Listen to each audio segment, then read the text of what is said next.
If I've always been fascinated just about how trees grow. Like, think about it. If you see an oak tree growing crooked, you don't yell at it. And you definitely don't blame the tree for not standing upright or straight, right? Think about it. But what do? You look at the support system.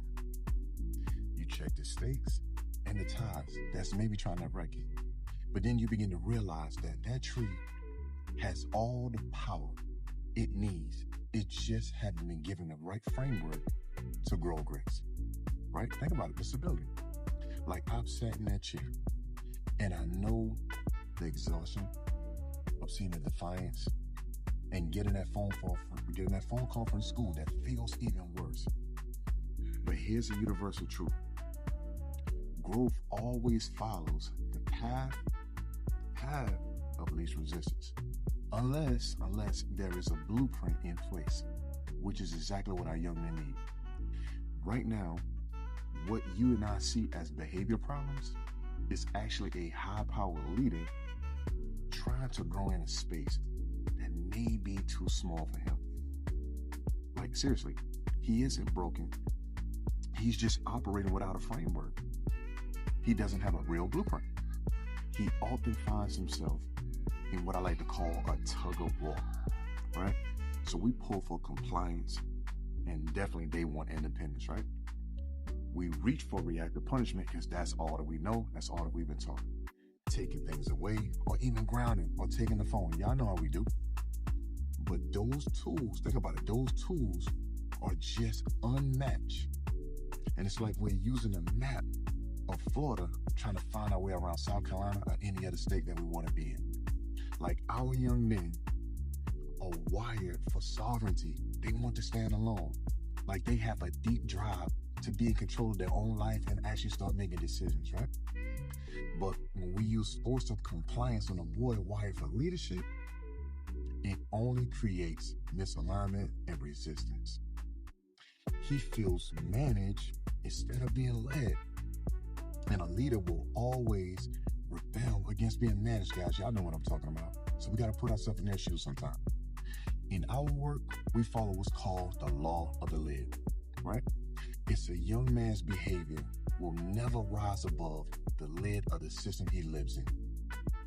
Seriously, it will never rise, right? But if the system only rewards following orders, a natural leader will stay at the bottom and never emerge because he wants to build, not just follow all the times, right? He feels like he's finally ready now to make these decisions. Look for these three signs. The questioner. He always asks us why. We might call it talking back, but a leader will call it strategic clarity because he just wants to know what he wants to know. Number two, the negotiator. We see manipulation in the process, but a leader sees resourcefulness. Sign number three, right? The protector. He gets in trouble for defending others sometimes. We see it as drama or doing too much, like the young people say, but a leader just sees loyalty and stepping in and stepping up for somebody that needs it. So we must stop being managers and start being architects of our young men. Here we use what's called the Kingmaker Strategy, baby. Instead of just focusing on what he's doing wrong or what we want to improve on, we give him a way to track his own growth and development. Using our something I love and I created, it's called a Kingmaker Dashboard. Think about it, guys. It's something revolutionary. It's like a GPS for their potential, right?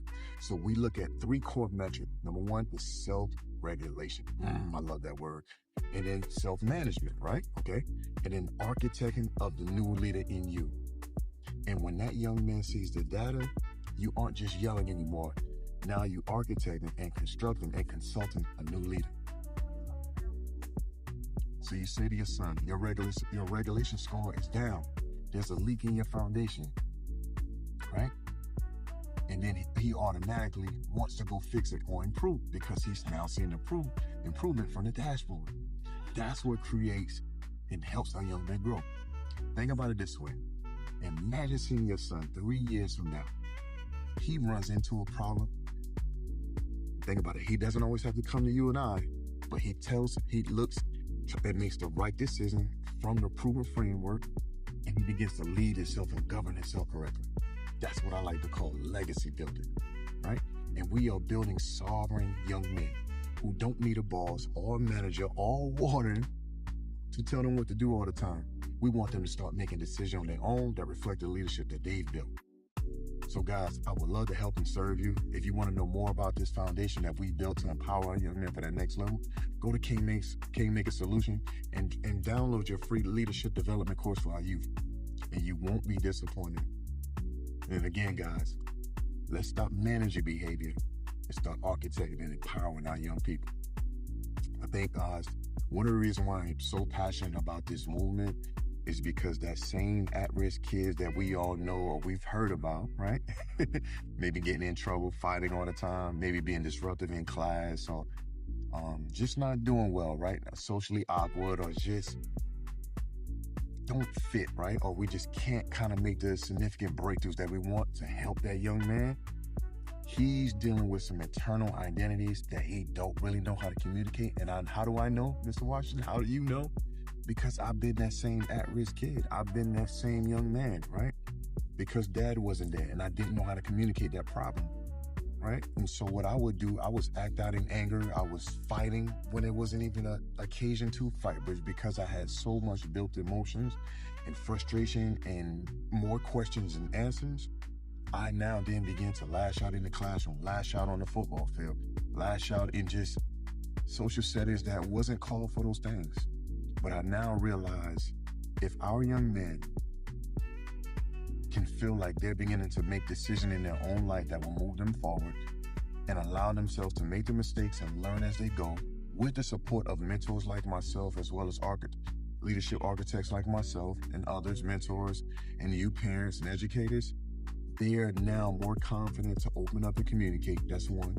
Then secondly, they see themselves growing because now they can actually track their own progress.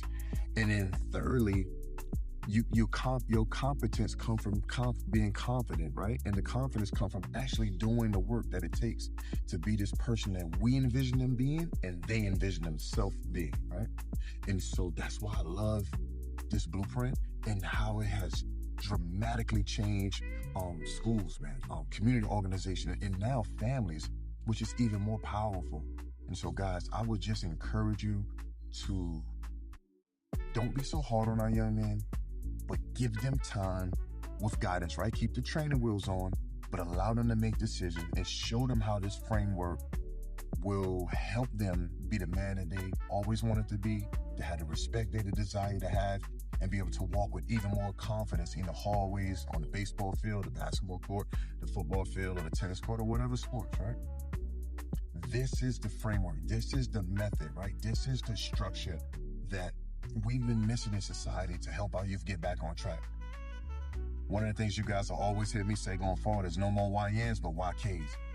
And that stands for Young Kings. Kind, influential, noble gentlemen that we are building. We are helping architect, shaping, and creating, and position them to dominate inside and outside the classroom. But guys, don't forget to like and share and subscribe for more. I am King Cedric. You've just been crowned, and I will see you guys on the next one. Peace.